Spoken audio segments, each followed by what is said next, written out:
Y tenía unos deseos tan grandes de estar contigo en este en vivo porque fíjate que han habido infinidad de preguntas, cantidades de personas muy inquietas alrededor de este tema que es innovador y que además tiene muchas aristas, como tú sabes. Ujú. Entonces, bueno, la doctora Claudia es una médica psiquiatra muy reconocida en la Asociación Colombiana de Psiquiatría y otras sociedades científicas. Ella es una persona muy dedicada a la parte clínica, trabaja mucho con sus pacientes y le apasiona el tema de los psicodélicos y de la psilocibina. Y no hablo solamente de que le apasiona, sino que hablamos de una pasión armoniosa.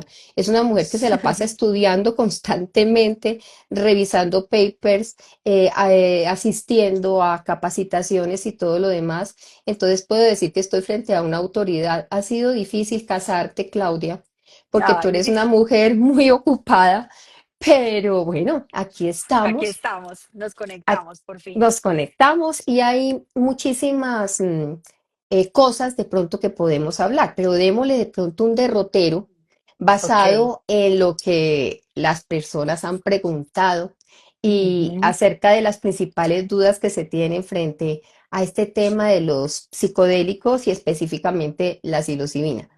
Todo tiene un inicio, ¿no, Claudia? Todo. Y los psicodélicos tienen una historia. Tienen una historia que va en increciendo, después hay una meseta, una caída y ahora está resurgiendo. Háblame un poquito acerca de eso para que la gente más o menos entienda el contexto.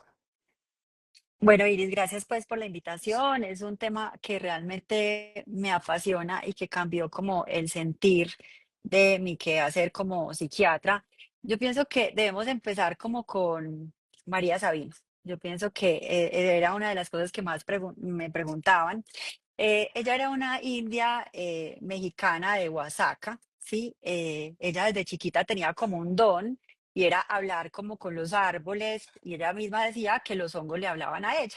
Y sus ancestros en ese pueblo de Oaxaca siempre tenían como lema, porque esto era como una autoridad de los ancianos, ¿cierto? Y decían que los hongos tenían vida propia.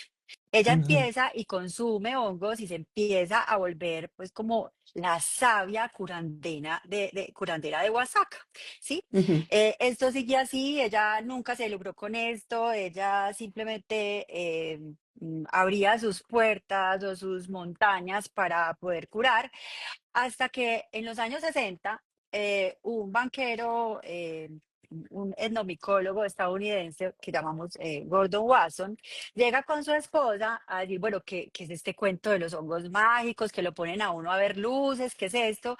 Y ella con su humildad le da una toma de macrodosis de psilocibina, él se impacta con todo lo que crea en su cerebro y se va a publicar un artículo en el magazine de la revista Life que titula Hongos Mágicos. Aquí es la apertura, Iris, de esta ancestralidad al mundo occidental, ¿sí? Porque él va luego a Suiza, ¿sí? Donde Albert Hoffman, que es el que sintetizó por primera vez el LSD, unos años antes, y él empieza a tratar de a través del hongo sintetizar psilocibina y logra hacerlo, ¿sí? Entonces ya empiezan, digamos, a tomar psilocibina hippies, músicos, esto se empieza a volver algo muy recreacional, no contenido, hasta que Nixon con todas sus políticas lo pone en una lista prohibida, y es en los años 60 cuando toda esta investigación que venía con todos estos químicos y todos estos médicos, además curanderos que tenían todo este poder, porque es que la ancestralidad también es ciencia para mí, Sí, eh, se ve ya relegado, digamos que prohibido. ¿Sí? Entonces hay un declive donde realmente la psilocibina y todos los psicodélicos, porque también estaba la mescalina, que fue el primero sintetizado hace muchos años atrás, es prohibida y no vuelven a haber estudios. Entramos en la pandemia, ¿sí? Donde ya todos sabemos que fue, digamos, el boom de la salud mental, donde tuvimos tantas pérdidas, tantos enfermos, Y ahí empieza el resurgimiento o esto que llamamos la nueva ola psicodélica, porque ya se empiezan las universidades de Hopkins, el Imperial College London y una cantidad de científicos a investigarlo desde el punto de vista psicológico y psiquiátrico, y ahí empieza la nueva era psicodélica, que ya va muy adelante. Yo pienso que los que me critican por lo que estoy haciendo, yo digo, yo no peleo con la ignorancia, ¿cierto? O sea, me parece una muy linda forma de hacer ciencia, porque esto es ciencia y espiritualidad.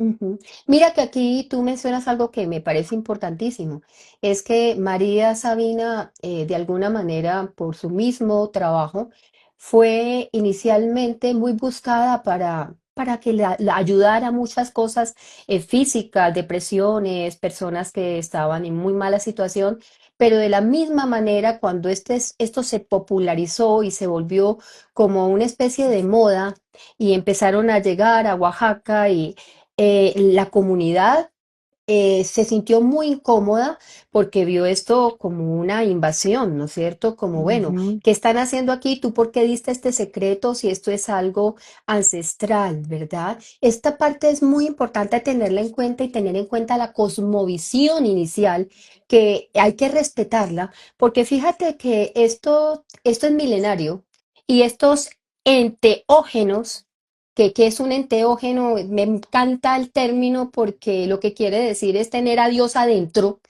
Es Sí, básicamente una sustancia que es que tiene capaz de, vida. sí, de inducirnos experiencias espirituales muy profundas, visiones con enfoque en algo muy claro, en el cambio, en el desarrollo personal, en la conexión con lo divino, en la trascendencia, en la sanación, en el reconocer qué es lo que nos pasa. Y entonces fíjate que aquí aparece como un primer punto que yo diría una bandera roja.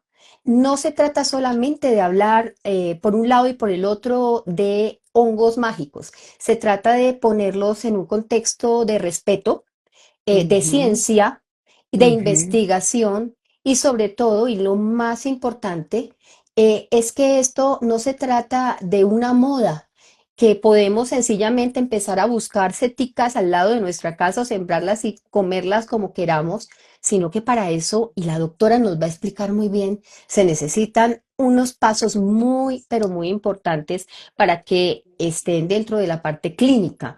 Aquí hay una pregunta que alguien me hizo ahora y que no sé si la notaste, es dónde podemos encontrar un poco de la historia y todo. Hay algo sencillo que ustedes pueden encontrar en Netflix. Hay un libro y un documental de Michael De Pollan, Poland. a ver, era un Es un historiador. periodista, Ajá. historiador y periodista que se ha dedicado también a experimentar con las plantas. Ahí podrán ver en cómo cambiar tu mente algunas de estas cosas iniciales. ¿Verdad? Ujú, Entonces, ujú. bueno, pero pasando a lo otro, pasando a lo de Sabina, vemos, bueno, entonces, ¿qué es la psilocibina? Pero ¿Qué es? espérate, ¿Cómo? Iris, te acabo lo de Sabina porque Sí, es nuestro referente con la sí, psilocibina, y ella no es perdonada por su comunidad por haber dado su secreto sagrado. A ella le incendian la casa, muere en sí. absoluta pobreza, pero hay, digamos, una obra de arte muy linda donde ella muere a sus 91 años con sus hongos y sus niños santos al lado. O sea, Ay, nunca sí. se reconoció su poder. Ahora sí lo reconocemos nosotros, pero muere en condiciones muy indignas. Bueno, la pregunta que me hacía Iris, ¿qué es la psilocibina? Sí. ¿Qué es la psilocibina? Ok, la psilocibina es un compuesto que se encuentra en unos hongos, ¿sí? Que se llaman psilocibes. Los hongos psilocibes se encuentran regados por todo el mundo, son más de 400 especies. Cada una de ellas tiene diferentes, digamos, no gramajes, pero sí cantidad de psilocibina. Y eso es una de las cosas que ahorita vamos a comentar.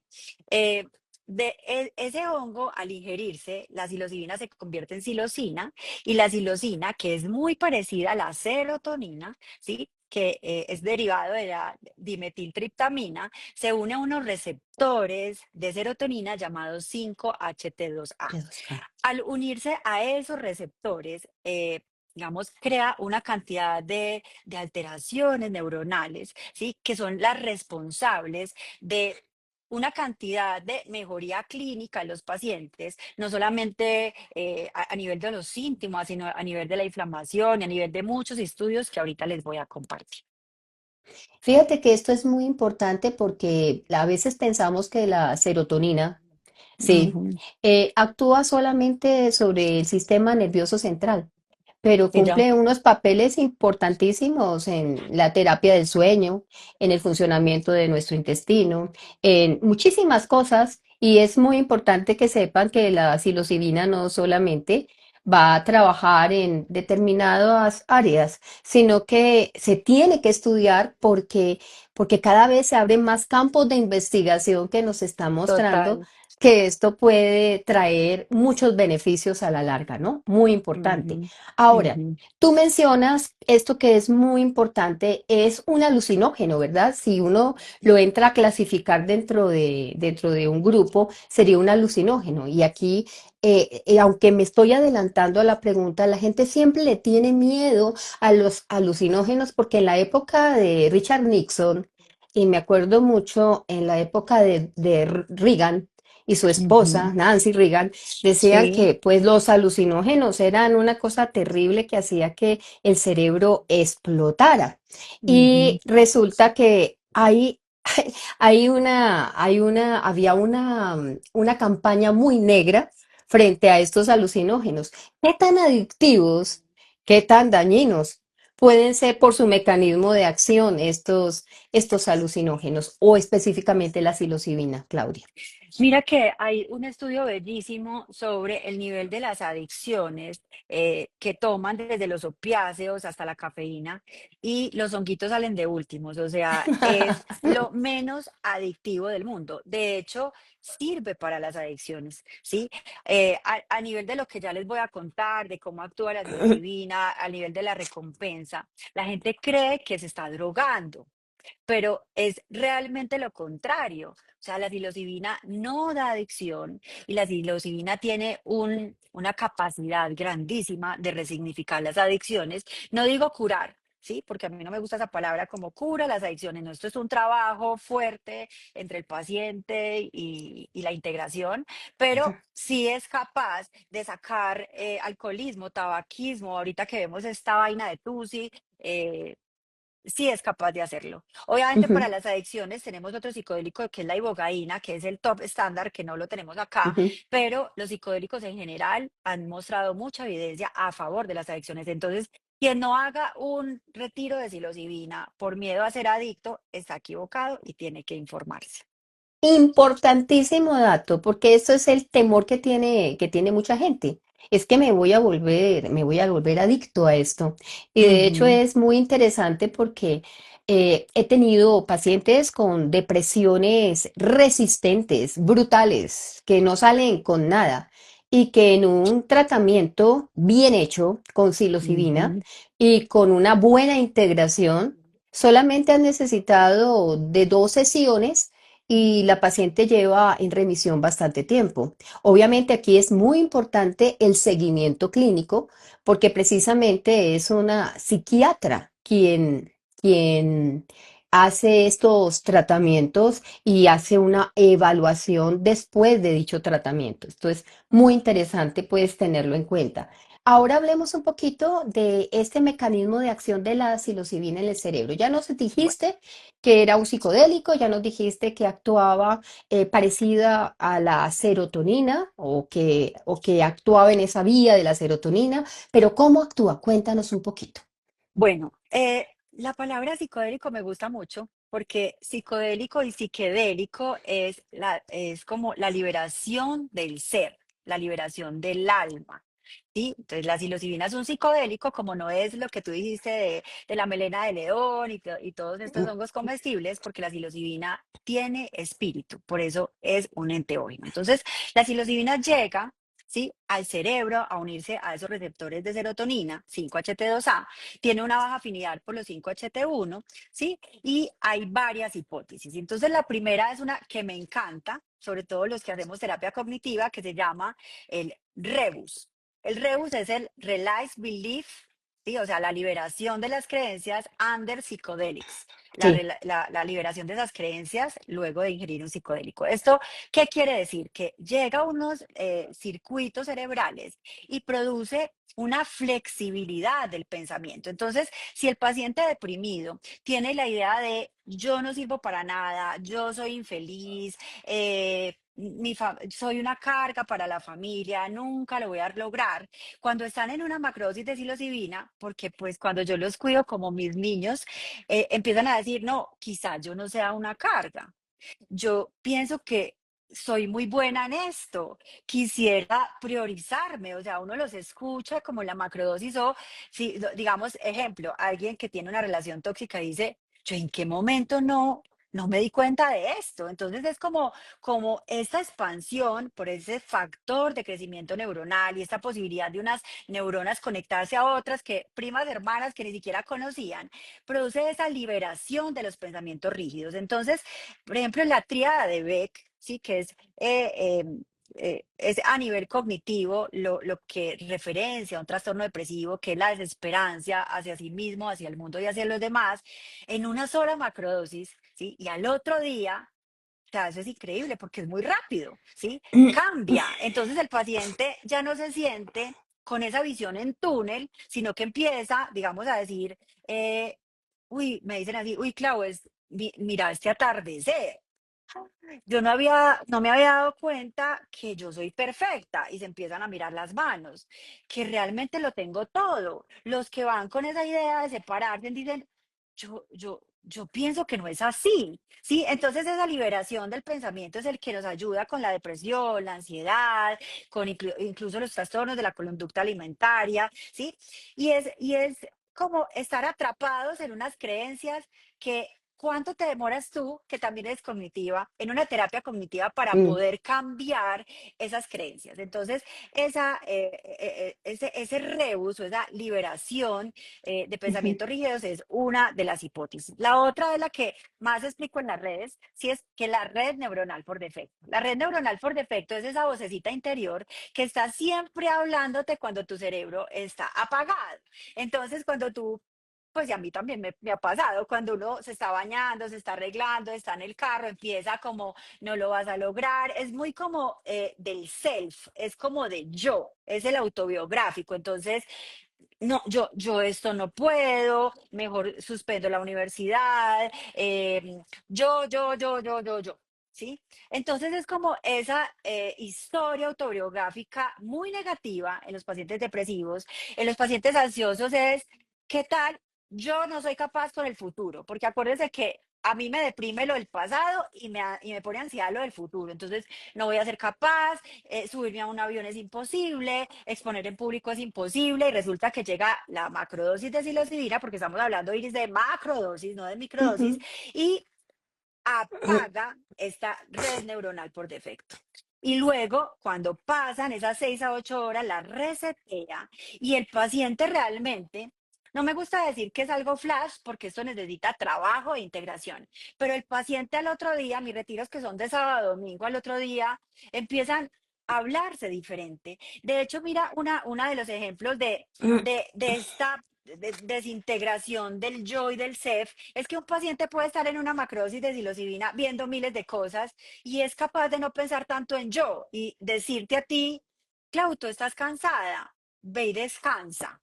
O sea, por primera vez en cuántos años pensó en otra persona que no fuera su dolor. ¿Sí? Entonces, esta red neuronal por defecto es bellísima. ¿Sí?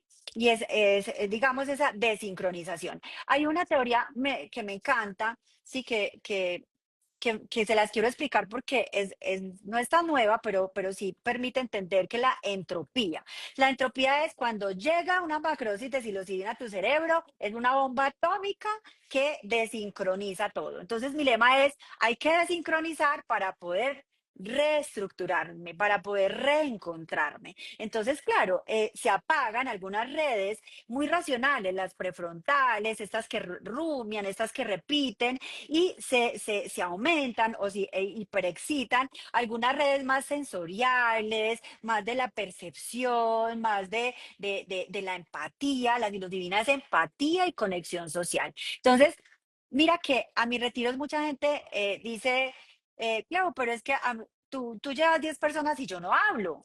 A mí no me vayas a presentar, yo no quiero hablar, pero la psilocibina es capaz de hacerte ver ese dolor del otro y terminan todos hablando, terminan todos cenando, porque o sea, se produce como esa, digamos, hiperexcitabilidad de estas otras partes neuronales no tan racionales, que hace que el paciente se le olvida que es introvertido y empiece simplemente a fluir, ¿sí? Entonces son mecanismos muy lindos, ¿sí? Que ya están muy estudiados, ¿sí? Que no me los inventé yo, ¿cierto? Claro, Son de todas estas universidades y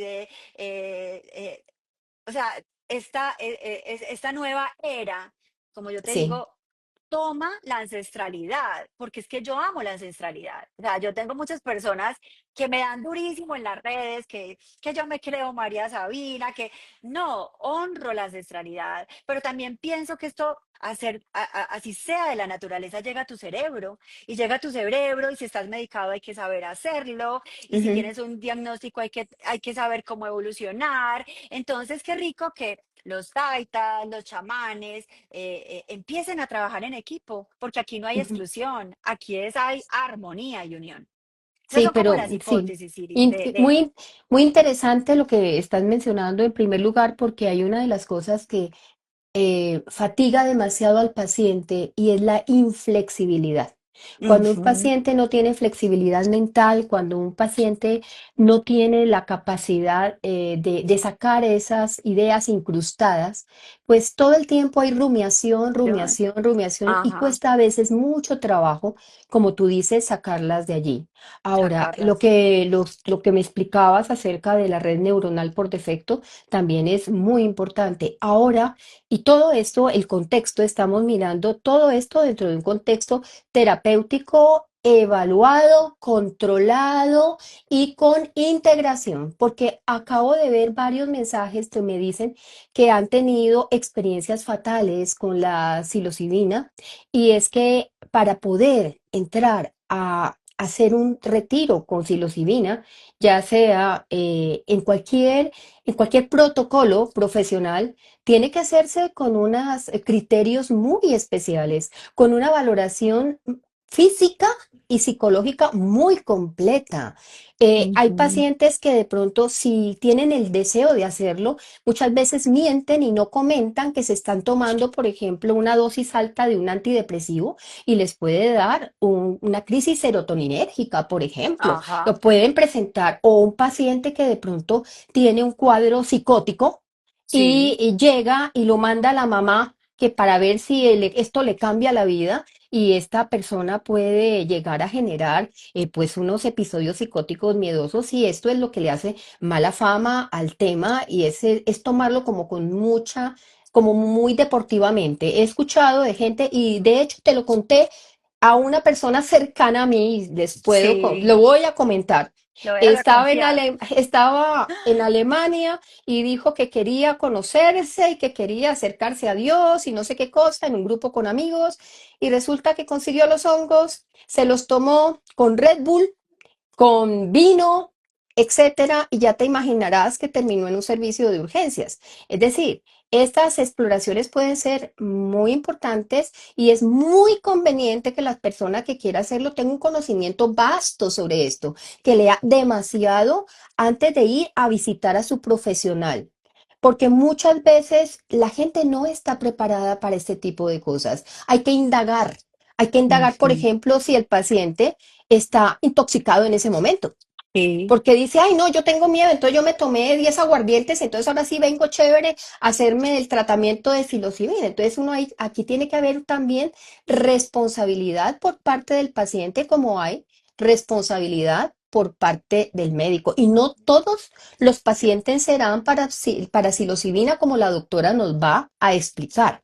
Ahora, ujú, entrando en este tema que me parece bellísimo, que es la experiencia mística, y que para esa experiencia mística hay que prepararse, y no solamente prepararse físicamente, sino también espiritualmente, Es muy conveniente que las personas sepan meditar, que hagan mindfulness, Sí. etcétera. Ya la doctora nos explicará. Pero, ¿qué es una experiencia mística dentro de este contexto y cuál es su importancia clínica, Claudia? Bueno, mira, yo respeto los psiquiatras que piensan que solo que la psilocibina llegue al cerebro y llegue a los receptores tienen. Y de hecho hay colegas que lo hacen en una clínica así, ¿sí? Pero en los últimos estudios, donde ya hablamos de psilocibina y neuroinflamación y todas estas cosas y longevidad, ¿sí? La experiencia mística adquiere un poder gigante. O sea, la experiencia mística no estamos hablando de Dios, sí, o sea, no es eso. La experiencia mística es cuando tú das una macrodosis de psilocibina, tienes una meseta, ¿sí? Yo les explico a los pacientes que es como un sube, un mantiene y un baja. Entonces tiene una meseta, al principio empiezan a haber fractales, que es como los trastornos, o los trastornos no, las alteraciones de la percepción, que son los fractales, es, digamos, la parte de imaginería, ¿sí? Pero al principio es muy leve. Luego, cuando ya llegan a esa meseta, encontramos la experiencia mística, que la componen como esos tres ejes. Alteraciones de la percepción. Entonces, ¿cómo un paciente con una macrodosis tiene una alteración de percepción tan grande de ver un ser querido que ya no está? De hablar con él y de despedirse. Me ha preguntado ahí, ¿esto es bueno para el duelo? Es lo mejor. Poder despedirte, y mira que esto ocurrió mucho, Iris, en pandemia, Pandemia. cuando tú llevabas a tu ser querido con una gripa a un hospital y te lo devolvían en una cajita o no te lo entregaban. Entonces, es poder volver a ver a ese ser querido, poder despedirse de él, ¿sí? Esa es la parte que no tenemos en un estado de conciencia real, sino alterado de conciencia. Entonces, en esas alteraciones de percepción podemos ver cómo el árbol empieza a poner sus ramas más grandes, no solamente los colores más nítidos, empiezo a tener sinestesias, es decir, como esta canción es como rosada. Y vi el color rosado en todo el retiro. Todo eso tiene una explicación que luego en la integración la vamos a tener. Está la parte del borramiento de los límites, que me parece lindísima, porque es esa sensación de unidad. Entonces el paciente siente que hay algo superior a él. Mira, yo en todas las entrevistas siempre pregunto, siempre he preguntado, ¿tú en quién crees? ¿En Dios, en Buda, en los astros? No importa en quién creas, pero el que tiene una experiencia psicodélica entiende que hay algo más allá de él, que hay algo más grande que lo rige, que somos parte de un universo y que esas personas que sentían solas y decía, pues ya estoy deprimido, ya que ya me muero, no, es que estás acompañado porque muchas veces ellos se ven como parte de esa naturaleza, se funden en el océano, ¿sí? Todas estas dimensiones que dicen como, no, o sea, yo estoy muy acompañado, o sea, yo soy parte de un todo, ¿sí? Por eso Ujú, yo siempre he dicho que la psilocibina se debe hacer en un ambiente de naturaleza, ¿sí? Porque esta parte es muy, muy, muy importante, ¿sí? Y la parte, digamos, del self es esa autodesintegración. Entonces, ocurre que pacientes, mira, yo tengo varios, y esto me parece lindísimo, que han tenido una relación muy mala con su mamá, ¿sí? Y se han sentido en el vientre materno, o sea, se desintegran y sienten como que se murieron. Pero al momentico dicen, yo me siento en el vientre de mi mamá y quiero volver a nacer. Y realmente, o sea, yo tengo una paciente muy linda que sí está aquí conectada. Ella se tapó con su cobija, ¿sí? Y ella me decía, no, no me asistas, Clau, yo estoy bien, pásame agua. Entonces yo le pasaba el agua y ella se bañaba hasta que simplemente dijo, ya estoy preparada para nacer. ¿Sí? El agua era el líquido amniótico, ella se desintegró, se fragmentó, volvió a nacer y fue muy lindo porque ella es producto, digamos, de una mamá consumidora y todo esto, y ella empezó a decir, Clau, nací desde el amor. Entonces esa resignificación hace que tu vida, que siempre estaba como tildada en yo nací, ella decía, yo nací de la mierda, yo nací de la droga, y yo nací del amor. Y entendí que mi mamá, porque esto da una sensación de empatía horrible, entonces tú no ves el problema del papá que te abandonó. tú eres capaz de sentir que tú ese papá. Entonces, digamos, bueno, si no me entienden en algún momento me dicen, es como que esa persona que de pronto tenía como intención perdonar a su mamá, ¿sí? Siente y tiene la capacidad de sentir, es que mi mamá es así de fuerte conmigo porque, mm, no sé, porque le quito el amor de mi papá. Es que mi papá tomaba mucho licor porque sentía mucha inseguridad. Entonces empiezan a decir, yo no tengo por qué odiarlo, yo lo voy a perdonar.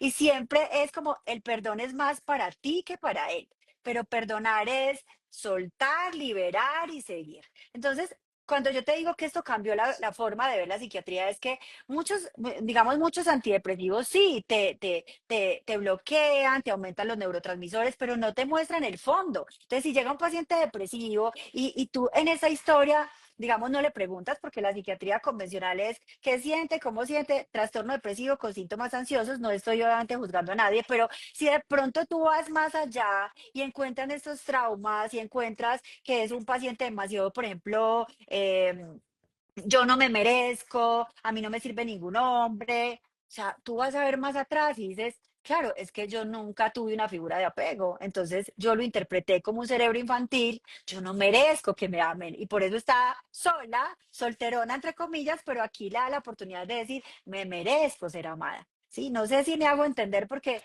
una de las cosas Iris más importantes es en estas formaciones internacionales que yo he tenido, creo que yo no hubiese entendido las clases si yo no hubiera tenido experiencias psicodélicas.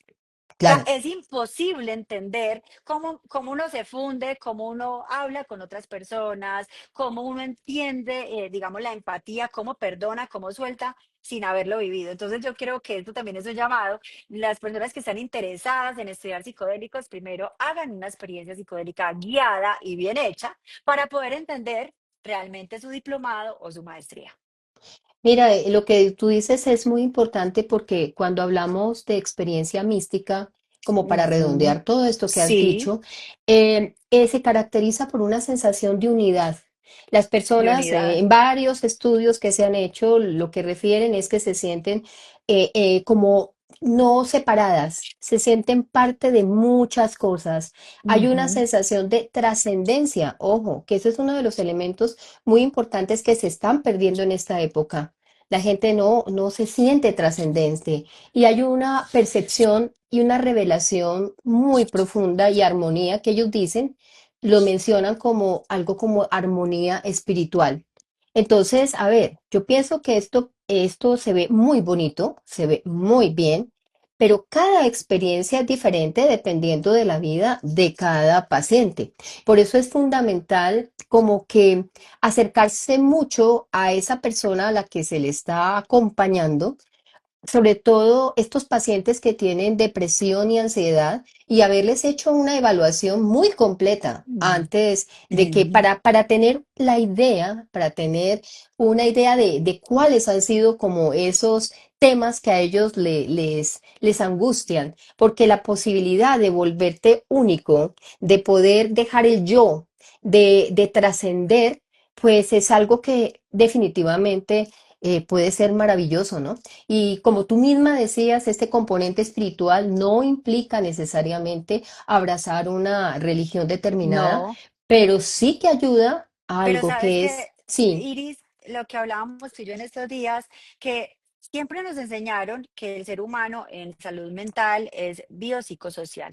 ujú, Con los psicodélicos, el ser humano es biopsicosocial espiritual, porque cuando sí, tú haces una entrevista inicial, tú tienes que preguntarle al paciente en quién cree, qué hace mindfulness, qué lo ata a esta vida, qué lo moviliza. Y no tiene que ser una religión. O sea, pero realmente cuando uno va a un retiro, pues yo no puedo poner a decir, yo creo que es Dios el que está hablando. No, yo ahorita les ujú, explico no como guía, sino entender en quién cree cada persona y si cree sí, en los astros, pues tenemos que conocer la historia antes de dar una macrodosis. O sea, conocer la Exacto. historia de cada paciente, o si Exacto, y no, no con hay mucho forma de respeto. guiarlos. Ojo, y aquí aparece un mensaje de Alejandra Salazar que me parece muy conducente. Existe un afán por silenciar el síntoma de la psiquiatría. Los estudios demuestran que no hay estudios longitudinales con evidencia científica, lo que lleva a que la persona sienta desesperanza. A ver, todo depende, porque no sé, dentro de nuestra formación como psiquiatras, una de las cosas que creo que tenemos que respetar es entender y respetar el síntoma del paciente. Porque Ujú. yo pienso que esto se puede decir quizá por la idea que hay de que a veces se prescriben medicamentos y al prescribir el medicamento el síntoma desaparece. Pero este tipo de terapia lo que hace precisamente es lo contrario, porque lo que vamos a hacer es ahondar en ese síntoma, respetar el síntoma que tiene ese paciente, no silenciarlo, porque si silenciamos al paciente, básicamente estamos tapando. A ver, es como esto, Claudia, un ejemplo tonto que te doy. Me duele la cabeza, para eso se hizo aspirina, me tomo una aspirina ya, pero puedo tener un tumor Algo en el más. lóbulo frontal, puedo tener una sinusitis, puedo tener algún otro tipo de cosas. Entonces, yo creo que a ver, la idea no es silenciar los síntomas. Desgraciadamente hay cierta actitud por la prisa, por los sistemas de salud que a veces tenemos, en que desgraciadamente, y eso pienso que tiene que ver también con nuestra cultura, con lo que estamos viviendo en el tema de la salud, que en eso no nos podemos meter ahora, que muchas veces no se tiene el tiempo suficiente para escuchar a los pacientes, pero Ujú. un paciente para psilocibina no simplemente se le va a decir, vea, ha dormido, no ha dormido, ha comido, no ha comido, tómese la pepa. No, para Mira ahí, nada, para perdón, Licen, nada. mira que una cita de preparación para un retiro dura 1 hora y media. Y a veces más. O sea, es como yo no puedo llevar a alguien donde yo no conozca su historia y hay que preguntar nombres, porque ellos empiezan a decir, Rodolfo, Rodolfo, Rodolfo, él es Rodolfo, porque acuérdate que en una macrosis uno constela, él es Rodolfo, pero si yo no conozco quién es Rodolfo, pues yo no le puedo guiar. Entonces, yo, digamos, tengo un equipo maravilloso que está formado para poder ayudarme, ¿sí? Y el viernes antes de un retiro nos reunimos. No contamos los detalles, obviamente partes de la Obvio, historia, ¿sí? Pero sí hay un Rodolfo importante, hay una intención de sanación con tal persona, hay una pérdida importante para que estemos sincronizados en ayudarle a ese ser humano. Sí, hay que conocer la perfecto. historia perfecto. Y no hay que silenciar los síntomas. Lo que menos se Ujú, tiene que hacer es eso, porque si tú silencias los síntomas, estos síntomas siguen atrapados dentro de ti. Hay que ujú, trabajarlos, hay que sacarlos, hay que mostrarlos, sin vergüenza, con ujú. toda la libertad del mundo y alejándonos de yo tendría que hacer, yo podría haber hecho esto mejor y creo que esta podría ser una muy buena oportunidad. Ahora surge otra pregunta que es muy importante. ¿Para qué se usa en psiquiatría en general? En Ujú, general, ¿qué estudios, en general los estudios que se están haciendo y todo lo, hacia dónde apuntan? ¿Qué ujú. patologías o qué enfermedades se ha visto que han sido manejadas con la psilocibina, Bueno, las querida Claudia? indicaciones, digamos, más importantes son el trastorno depresivo mayor refractario, ese que lleva más de 4 o 5 esquemas terapéuticos, está lleno de medicamentos y no mejora. Aquí, digamos que sí voy a hacer como una alusión. Si hay una ideación suicida, no. Si hay una ideación Ujú. suicida, se lleva ketamina, ¿sí? O sea, es lo ideal, ¿sí? Estaba hablando de psicodélicos, no estoy hablando de Sí, terapia electroconvulsiva, sino de psicodélicos. Pero si ese paciente no está refractario y no mejora, la, o sea, digamos que la hipótesis es, hay algo atrás, lo que tú dices que estoy silenciando. Entonces yo siempre les doy como el ejemplo de el clonazepam, no estoy hablando mal de él porque lo quiero mucho, ¿sí? Bloquea esa alarma. Los inhibidores selectivos, los antidepresivos, hacen la vida más llevadera, pero no más comprensible.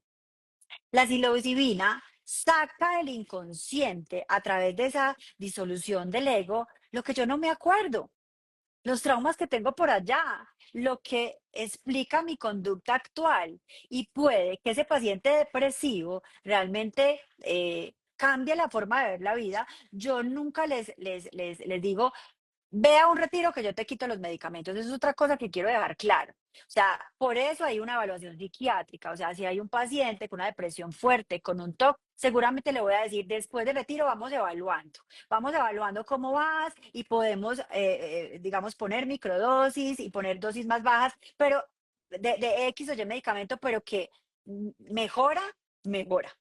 Hay otra indicación importante que es el trastorno afectivo bipolar y aquí tenemos que dividir el uno y el 2. El trastorno afectivo bipolar uno es el que hace fases psicóticas, maníacas, el paciente que, voy a poner ejemplos de mis pacientes, el que mete los gatos a la nevera porque es el elixir de la juventud, el que se va a un servicio de urgencias hablando de Dios y sanando, el que cree que tiene pues como la visión del futuro, o sea, se sale de la realidad, eso es digamos, un episodio maníaco que hacen el diagnóstico de trastorno afectivo bipolar uno contraindicado absolutamente la psilocibina. Y hay mucha gente que te busca y dice, yo asumo las consecuencias. No, conmigo no. Y ojalá no lo hagas con nadie más. Pero el trastorno afectivo bipolar 2, que es uno de los que yo más veo en la consulta, Iris, porque me parece que está subdiagnosticado. O sea, digamos que la EPS o no sé, es más fácil hacer un diagnóstico transversal y decir, no, pues está deprimido, no se levanta, procrastina, tiene un trastorno depresivo y vamos a mandar este antidepresivo. Pero cuando tú te demoras un poquito más en la cita y empiezas a preguntar, porque yo siempre pregunto, tú tienes momentos donde estás como más alegre, donde estás como más chévere, te ríes. Ay, sí, a mí sí me pasa eso. Me duran como 2 o 3 días, pero y vuelvo y bajo. Esos son, vea, funcionan espectacular. Entonces el TAP2 tiene incluso estudios muy importantes, estadísticamente significativos, pero también vamos a la preparación, porque el TAP2 generalmente está medicado, ¿sí? Y pues ahorita ya les explico cómo se prepara y qué guías hay. El TOC, el TOC tiene, digamos a mí, tiene menos estudios, pero realmente los que tiene me importan mucho, ¿sí? Y tiene en esa, digamos, capacidad de soltar el control. El paciente con TOC no es capaz así sean irracionales sus conductas, para él son verdaderos al 100%, ¿sí? Acuérdate de la psicorrigidez, Exacto. precisamente. Ujú. Exacto. Pero cuando yo tengo una macrodosis de psilocibina y me voy a esa rebus, a esta Sí, flexibilidad de pensamiento, soy capaz de decir, ah, pero yo me puedo devolver una vez y no dos o cuatro para ir a cerrar la llave. Y así les pasa. ¿Sí? O, digamos, estos TOC de verificación, chequeo, o estos TOC obsesivos, ¿sí? De no ser capaz de delegar porque les da ansiedad, dice, no, claro, yo realmente siento que la psilocibina me muestra que yo puedo delegar y estar pendiente, ¿sí? Y yo digo, ujú, no se vaya a volver mediocre, o sea, claro. pero hay un cambio enorme. Entonces el TOC con esa función del REU, sobre todo a mí me encanta esa red, da muy buenos resultados. Las adicciones, me parece importante nombrarlas. Hay estudios relevantes, no solamente porque si tú estás en una experiencia mística y entiendes que hacerte daño no vale la pena, lo mismo de la anorexia y eso, como yo me estoy Sí, haciendo daño y mi cuerpo es sagrado porque el paciente se empieza a priorizar. El paciente dice, yo por qué no me encargué de mí y me cargué de los demás toda la vida, ¿sí? Y empieza a priorizarse. Entonces, a mí me parece que también da un paso gigante en esas otras, digamos, patologías donde yo me pongo de última. Ahora, otro, el duelo, ¿sí? Eh, les va muy bien. Les va muy bien porque de una u otra manera esa unión a los 5-HT2 tiene un potencial antidepresivo importante, pero al mismo tiempo en esa experiencia mística me puedo dar cuenta que, por ejemplo, en este retiro pasado, les quiero contar que un paciente que perdió a su mamá y él no podía con ese duelo me decía, la estoy viendo feliz en el castillo que se imaginó, con la casa que se imaginó, con el perro que se me murió. Decía, ya, la extraño, pero ella está bien. Entonces, yo pienso que esa parte espiritual, el psiquiatra que no tenga esa parte espiritual tan arraigada, es muy difícil entender. Porque yo, como le explico, Iris, a un paciente que es que la psilocibina se pegó de tal receptor y por eso está viendo a un ser que está muerto. No, mm, mm, no le puedo explicar, mm, pero mm, mm. sucede y mucho. ¿Sí? Entonces, digamos también las adicciones, los duelos, los TAP, no sé si se me Trastorno escape de estrés alguno. postraumático Ah, ok, también. sí, pero es mejor el MDMA, Me da. ¿sí? Ujú. Es bueno y se puede ensayar. Yo actualmente pues estoy haciendo un diplomado y tengo que hacer una certificación internacional el año entrante para poder traer MDMA. El MDMA tiene estudios contundentes y hermosos sobre trastornos de estrés postrauma y sobre traumas del pasado, ¿sí? Porque hay una característica del trauma y es cuando tú le preguntas a un paciente, cuéntame de tu infancia y me dice, no me acuerdo nada de mi infancia. Mm, A mí me pone un interrogante grande porque voy a ser rápida en esto porque pues digamos la parte del trauma es apasionante, pero me parece muy difícil, ¿cierto? Es como si yo tengo una ausencia de la figura más importante de mi vida, ¿sí? Que cuando estoy chiquito es mi papá y mi mamá, ¿sí? Y no estoy en los momentos difíciles o abusan de mí y yo le cuento a mi mamá o a mi papá y dicen, ay, pues no, quédese callado, ¿sí? Ese tipo de cosas, ¿sí? El paciente le duele tanto que cuando es niño, el paciente no dice, no, es que no me quiere parar bolas. El niño, el cerebro del niño dice, yo no merezco que mi papá y mi mamá me crean porque realmente yo no valgo tanto. Entonces ellos llevan esa otra memoria a otra parte del cerebro que en psicodelia lo llamamos las sombras, que la psilocibina coge y las alumbra, y aquí es ujú, donde ya es muy importante porque hay muchos pacientes que no tienen claro que hubo un abuso, que no quieren claro porque tienen esa dificultad con su mamá y su papá y la ujú. psilocibina se las muestra, pues hay que tener una guía clara para ayudarles a entender, procesar y soltar esa información emergente. Perfecto. Ahora, hay una cosa importante. ¿Cómo es un retiro Ujú. con macrodosis de psilocibina? ¿Cómo se prepara y el paciente, más o menos, como en general, para que la gente sepa? Ok. Lo primero es, eh, no es solo coger y tomarse una pasta. No es solo coger y decir, no, yo hago ayuno y mañana me como el hongo. La preparación empieza desde una buena historia clínica, pero también empieza desde una buena empatía con el paciente, ¿cierto? Uno de los criterios de exclusión para mí, que no está en la literatura, es si yo siento que el paciente no se abre a mí, yo no le puedo ayudar. Y se lo digo. O sea, ¿tienes indicación? Pero creo que no es el momento, ¿sí? Entonces, esta parte de la primera historia clínica, el conocer su intención. A mí no me gusta la intención de, ay, es que como mi primo y fulano tomaron hongos, ay, ese retiro se ve muy chévere y esa finca muy buena, yo quiero ir. No, no eres candidato porque es que la intención no está clara, ¿sí?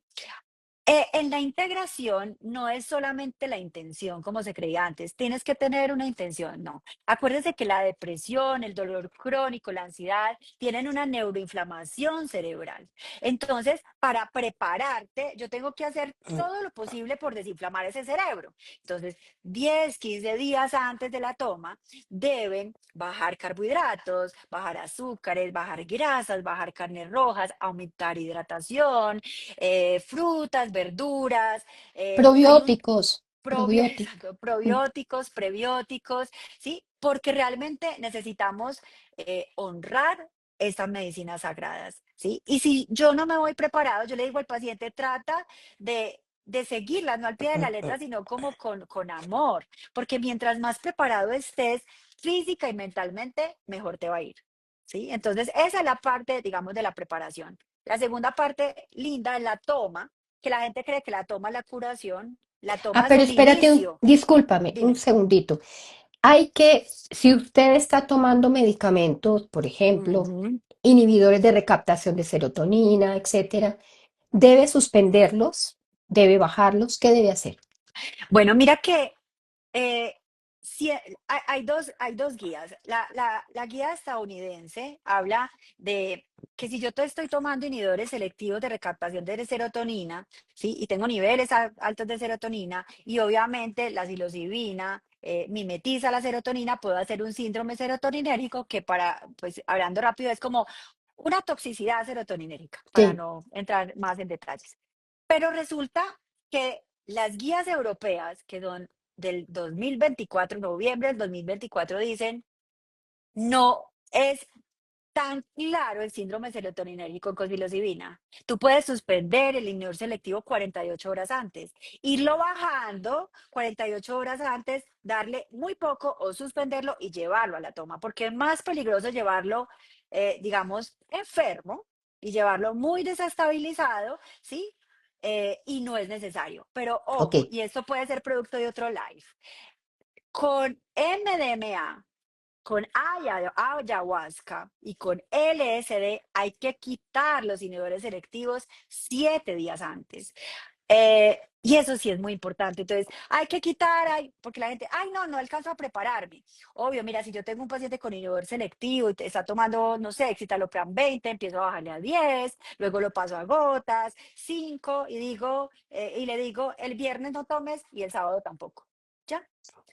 Y perfecto. hay un estudio para los que quieran esas guías porque son muy nuevas y yo sé que rompen como el paradigma que todos tienen, se las puedo compartir, ¿cierto? Porque de una u otra manera hay un estudio hermoso que compara pacientes que se les quitó el escitalopram 48 horas antes y pacientes que se les quitó el escitalopram 15 días antes. Y vivieron la misma experiencia, necesitaron las mismas dosis, eso de que bloquea los receptores, no, 48 horas antes. Ahora, Perfecto. con los antipsicóticos sí hay que quitarlos, ¿sí? Ojalá 7 a 10 días antes. Si el paciente es bipolar, no lo quites, pásalo a uno un poquito, digamos, bueno, digamos más, menos perfil serotoninérico, no olanzapina, ¿cierto? Sí, Pásalo a una luracidona, a uno de un perfil chévere, a una baja dosis y lo puedes llevar a la toma.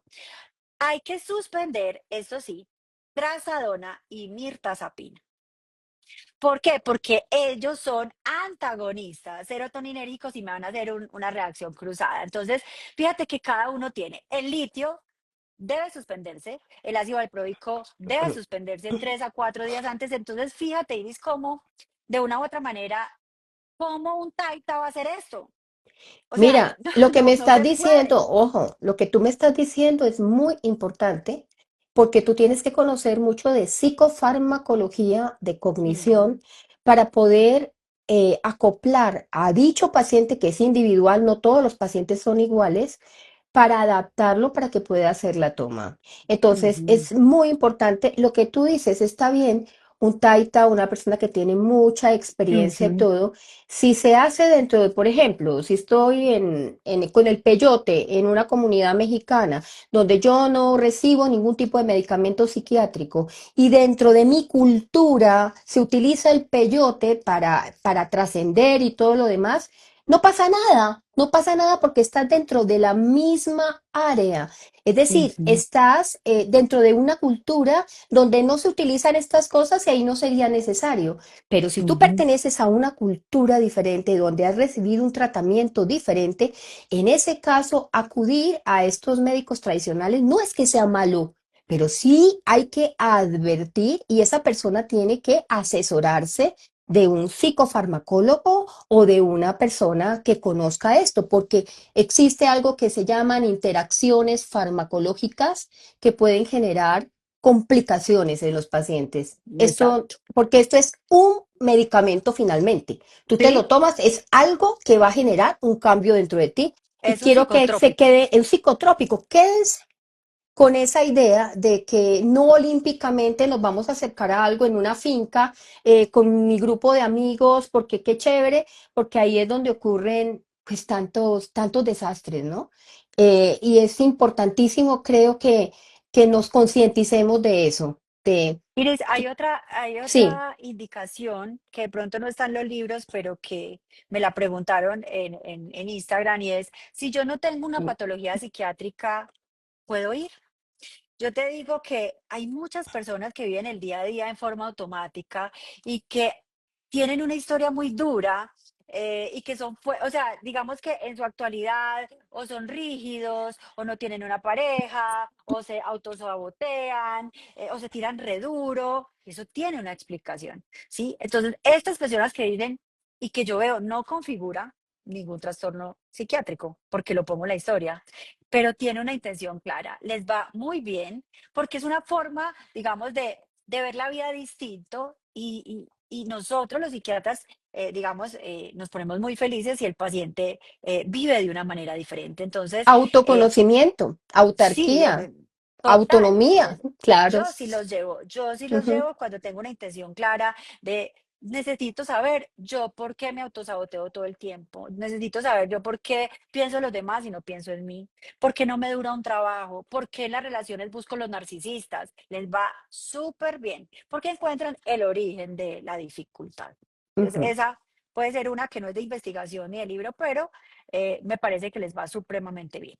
Muy interesante. Fíjate, antes de entrar a esta pregunta que es el entorno terapéutico y cómo más o menos en general lo que tú puedes contarnos, yo me vi una serie que me dejó muy preocupada que se llama Nueve Perfectos Extraños. No sé Ay, si tú la total, viste. la odié, Y sí. me parece que esto da a la gente, a la comunidad, una idea muy distorsionada del tema de los Sí, psicodélicos, porque se les prácticamente sin consentimiento se les hace tomar una macrodosis que ellos dicen que es microdosis, y sí, esto genera una escena de confusión, de peligro, de un comportamiento inusual, y estas personas están muy desconcertadas. Entonces hay una cosa que yo, antes de que tú contestes, yo sí quisiera decir, los psicodélicos nunca deben administrarse sin el consentimiento informado claro, no deben ser coaccionadas. Una persona, ah, no, es que te voy a llevar porque vos tenés un trastorno alimentario, vos sos bulímica, entonces tenés que ir, ¿sí? Tiene que tener una intención clara, como tú dices, y tiene que haber evolución, porque esto se llama agresión. Esto se llama ajá. violencia, donde a ti te Ujú, obliguen a hacer un tratamiento sin que tú lo hayas pedido. Esta parte me ujú. parecía que era importante que la. Y antes, Iris, de ir, pues no sé si en todos, pero por lo menos en mi equipo hay un consentimiento informado. El paciente tiene que conocer a qué va, cómo va, qué intención, si recibió todas las indicaciones, qué va a pasar. Ahorita les hablo un poquito de la ventana terapéutica de flexibilidad, eh, pero yo pienso que hacer un protocolo, ¿sí? Es como error, no error, esto funciona más por acá, esto funciona más por allá, ¿cierto? Entonces, la toma, a mí me parece muy importante el set y el setting. El set es esta preparación física, pues lo que ya habíamos hablado, y la emocional, el tener una clara intención. El setting es el lugar donde vas a estar, ¿sí? Entonces, si tú estás en un consultorio, pues porque también lo pasa y también lo respeto, Iris. Pero si tú estás ahí encerrado en un consultorio, no puedes caminar, no ves naturaleza, estás entre ladrillos, y no te sientes bien, no lo hagas, porque es que el setting es parte del poderme yo abrir, ¿sí? Si tú no tienes un clic con el terapeuta, no hay un buen setting. Y el set y el setting son demasiado importantes para que esta apertura y esa experiencia mística se dé. Si no hay un set y un setting adecuado y tú sientes que tu terapeuta no te da seguridad, tú no te vas a dejar ir, porque esto es un viaje. Eso es un viaje donde llega un umbral y el paciente se va para el infinito y más allá, como les digo yo. Y esto no tiene retroceso. Mira, en nuestros retiros les decimos, una macrodosis es como tirarse de un paracaídas, ¿sí? Nada de que, o sea, tú te la puedes tomar ir gritando toda la caída y no disfrutarlo. O tú te la puedes tomar, ¿sí? Porque es que no hay retroceso, ya te lo tomaste, ¿sí? Y disfrutar y aceptar, vi esto, ven, ayúdame, ¿sí? Entonces es también importante saber que es desafiante, no es, ay, qué rico, me voy para una finca a ver fractales, no.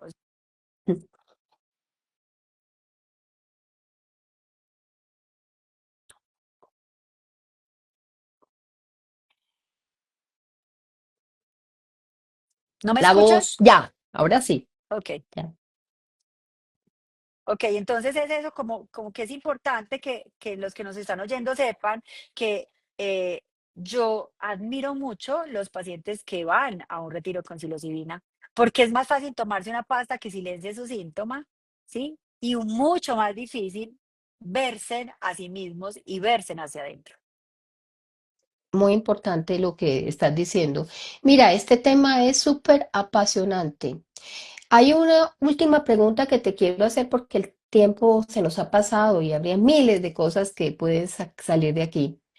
hay todavía mucho estudio por hacer, chicos y chicas. Es decir, hay estudios prometedores en ratones, en Sí. animales, en grupos pequeños de población. Precisamente el empezar a trabajar con esto y el tener una corte de abundante de pacientes que tengan un seguimiento adecuado va a permitir que esto cada vez sea más avalado. Si ya Ujú, en grandes universidades se ve, pues creo que el camino es largo porque se cortó.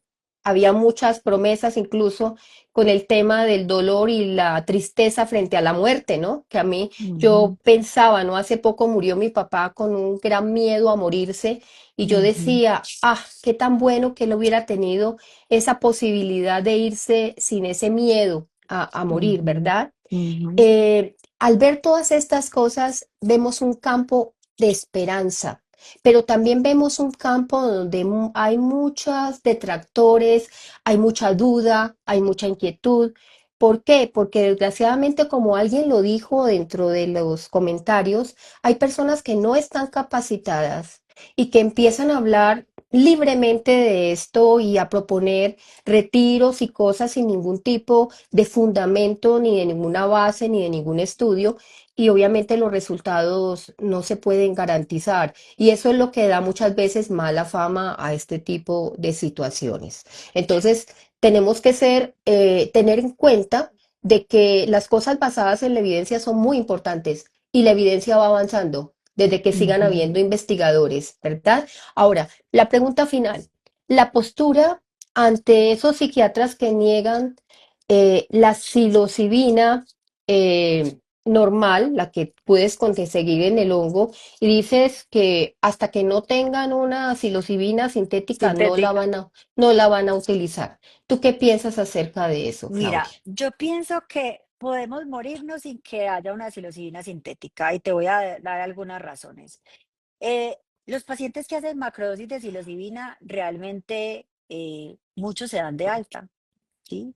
A la industria farmacéutica no le interesa Obvio. invertir para sacar las psilocibinas sintéticas, sabiendo que un paciente con una macrodosis puede salir muy bien después de tomar miles de medicamentos que a ellos les dan muchas ventas, ¿sí? Y repetirse porque hay otros pacientes, otros psiquiatras que dicen, pero es que eso hay que repetirlo. Sí, hay que repetirlo, pero es o tomar muchos medicamentos todos los días con la libido baja, con miles de efectos adversos, o hacerte una macrodosis a los 6 meses, repetírtela. De acuerdo a la patología, hay protocolos que dicen cuándo la debo repetir, ¿sí? Entonces la industria no le va a pegar a eso, ¿sí? Lo otro es cuánto puede valer si los hongos son gratis. O sea, los hongos los da la naturaleza, ¿sí?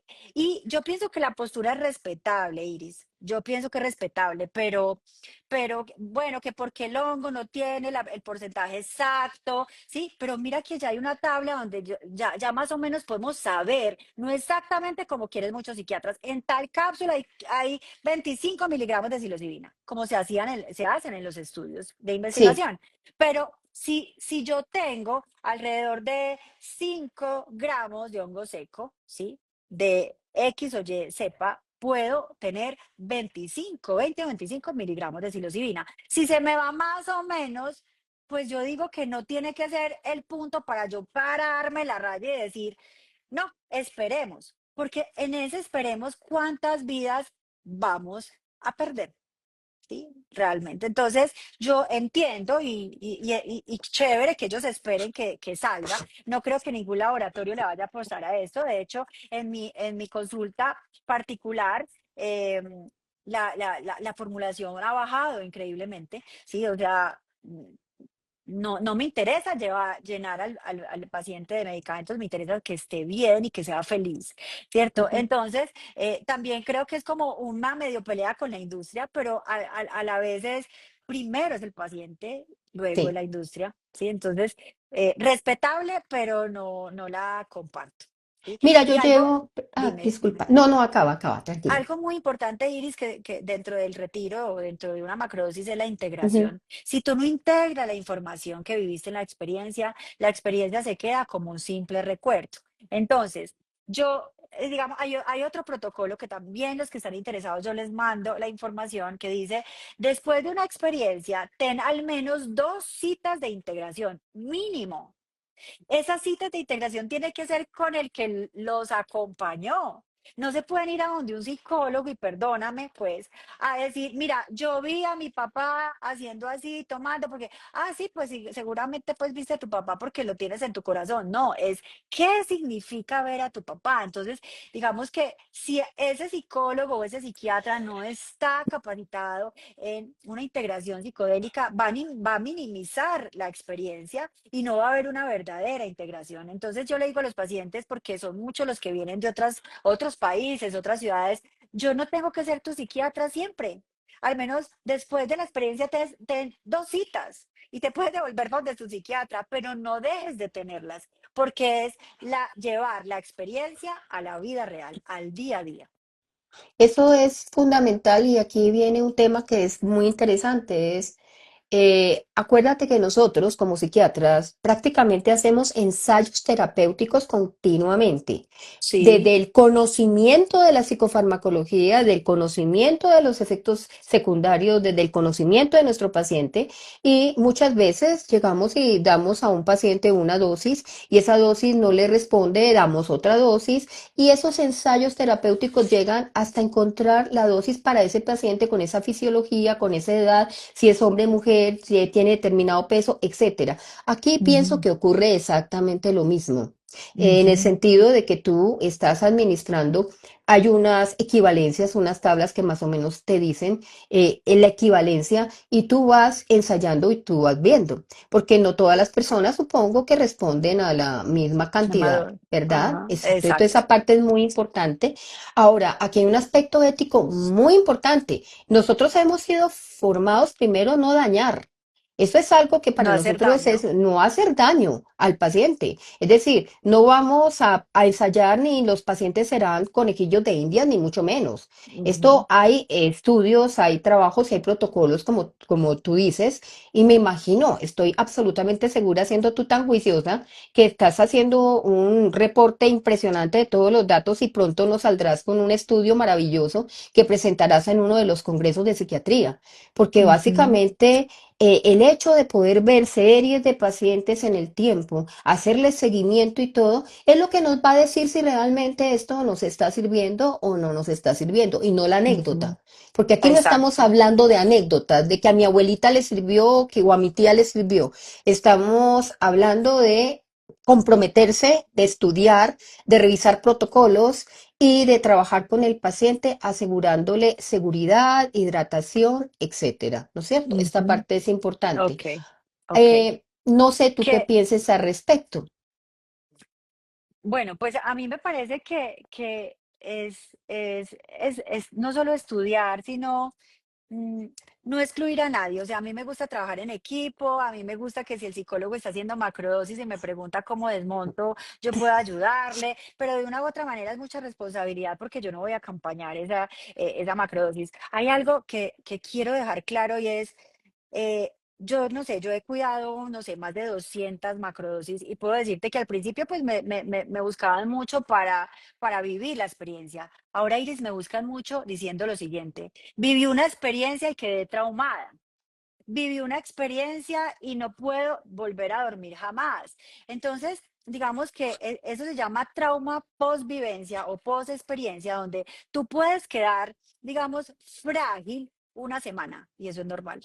Pero si quedas 3 semanas, eso se configura como un trauma post-experiencia y si ya se va a 6 meses, un trauma crónico fuerte. Entonces, ¿hasta dónde por ayudar o por, digamos, no hacer las cosas bien, están llegando? Mira, mi respuesta es, yo no te puedo ayudar aún porque es que yo no vi tu experiencia. Necesito que vayas donde te la hicieron para que sepas que tienen que cambiar su protocolo porque estás mal. Entonces sí me parece una concientización y no quiere decir que las macrosis siempre se hagan con psiquiatra. Hay médicos Claro, integrativos súper tesos, claro. ¿sí? O sea, súper Es tesos que lo saben no, hacer muy a lo bien. que me refiero no es que esto es una, a ver, no es primero, no es una Una apropiación apropiación. cultural. No, no es que queramos apropiarnos de algo que es milenario, no. Se está investigando desde la psicofarmacología. Hay muchos médicos en muchas áreas, médicos de familia, médicos que saben de psicofarmacología, médicos que se han apasionado por este tema y han estudiado y tienen esas bases, bases éticas y etcétera, obviamente, y hay también psicólogos que participan. Es decir, me imagino que esto es un equipo interdisciplinario. No es Ajá. solamente una de las personas, incluso hay médicos tradicionales, estamos hablando del chamán y todo, que ha visto la importancia de aceptar dentro de su grupo médicos y otro tipo de cosas. Es decir, entre el equipo sea más, no sea esto excluyente, entre más incluyamos profesionales, Ajá, esto va a ajá. ser, pienso que esto puede ser mucho más bonito y podemos aprender los unos de los otros, ¿verdad? Esta parte es muy interesante, ya que lo Aquí, tocas. mires, están hablando de contraindicaciones cuando un paciente no puede ir Eso. a hacer una macrodosis. Entonces, el TAP 1, ¿sí? Los que tienen ese episodio maníaco está contraindicado, ¿sí? Los niños, no hay evidencia, es un voltaje muy fuerte, como yo les digo, pues digamos que en Colombia puede ser 18 años, en Estados Unidos, Canadá, no sé, mayores de 21. Sí, pero yo pienso que la evaluación inicial con el paciente es demasiado importante. Las adicciones en procesos agudos, por ejemplo, un alcoholismo agudo, donde yo sé que tiene un hígado graso, que está reinflamado, o sea, hay que excluirlo mientras se prepara y mientras se descarta todo lo orgánico. El embarazo, la lactancia, digamos, no pueden ir estos pacientes y aquellos pacientes que dicen como yo en mi juventud tomé LSD y no sé qué, y me psicoticé y me hospitalizaron. O sea, previos episodios psicóticos secundarios a drogas o a enfermedades orgánicas también están excluidos. Hay uno que excluyo y no excluyo y es los trastornos límites de personalidad, digamos que tienen dificultades para aceptar sus emociones, dificultades para entender muchas de las situaciones que viven, pero hay que simplemente tener cuidado. O sea, yo he visto TLPs que en la primera entrevista digo van, ¿sí? Y otros que simplemente digo es mejor medicar, es mejor bajar el control de impulsos, ¿sí? Entonces el TLP está dentro, digamos, de las exclusiones, que yo pienso que cada vez más, si tú haces una buena historia clínica, no tienes que excluirlos a todos. O sea, puedes darle la oportunidad de tener una buena entrevista y saber si están en capacidad o no. Bueno, aquí me están preguntando mucho cuál es Sí, tu porque contacto, cuál es tu contacto. Lo vamos a dar porque en cualquier momento esto se nos va a cortar. En minúscula, doctora DRA. Claudia Psiquiatra. Esa es la cuenta ujú. oficial de la doctora en Instagram. DRA. Psiquiatra. Pueden seguir esta cuenta, es muy clara, muy transparente, les va a dar una cantidad de información, no solamente sobre psilocibina, sino sobre bienestar, sobre salud mental y sobre el autoconocimiento. Porque al Ujú. ser ella especialista también en terapia cognitivo-conductual, pues obviamente tiene muchísimos elementos para tratar con ustedes. Ha Liz, sido un perdón, placer. yo Dime, te digo dime. lo último. Hay estudios prometedores que si quieres es parte de otro live o yo se los Sí, hago en Reels, ¿sí?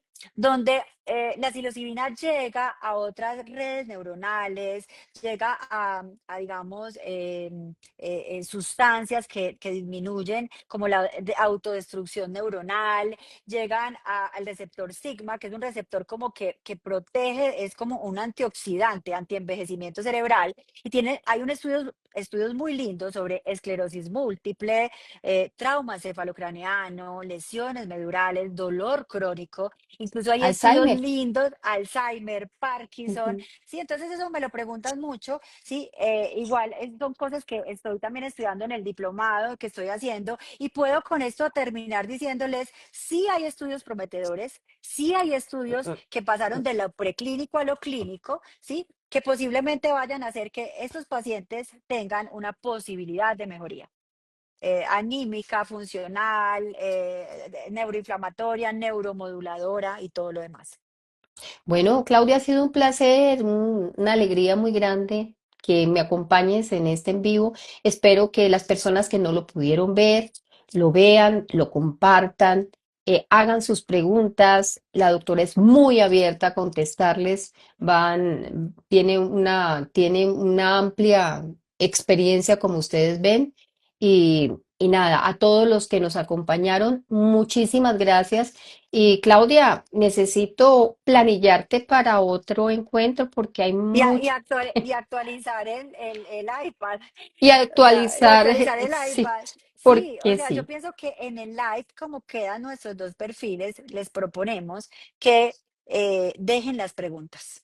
eso. Dejen las preguntas porque aquí se nos quedó mucha tela por cortar. Dejen Uf, las preguntas y de acuerdo a esas preguntas prometemos o prometo pues como que no se nos caiga poder seguir informando porque yo pienso que desinformarse es hacer las cosas mal y llevar una medicina sagrada tan prometedora a tener digamos traumas que no deberían tener, ¿sí? A ser usada sí. de una manera maluca que no Y debería ser.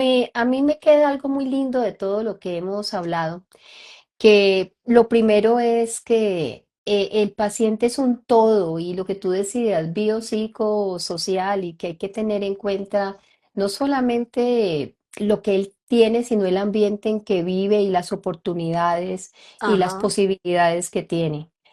Ujú. Esto se vuelve algo bastante democrático en el sentido porque puede ser asequible a un gran grupo de población que de pronto no tiene la posibilidad de recibir otro tipo de De tratamiento. medicamentos. Entonces, esa Sí. parte me parece tan bella y privar al paciente de esta opción sin unos fundamentos científicos sólidos, solo por llevarnos el punto, pues contradice ese principio ético de ofrecer las mejores alternativas basadas en la evidencia. Y cada vez Ujú, hay más evidencia y espero que esto pronto, todos estos tratamientos sean muy aprobados por los diferentes entes.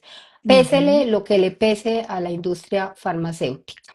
Un Sí. abrazo para Un todos abrazo, muchas gracias por y, conectarse. Gracias, Iris, por la invitación. y nos Aquí veremos muy seguimos pronto. pendientes y nos veremos muy pronto. Un Chao, beso chao, para todos. Chao, chao. chao, Feliz chao. noche.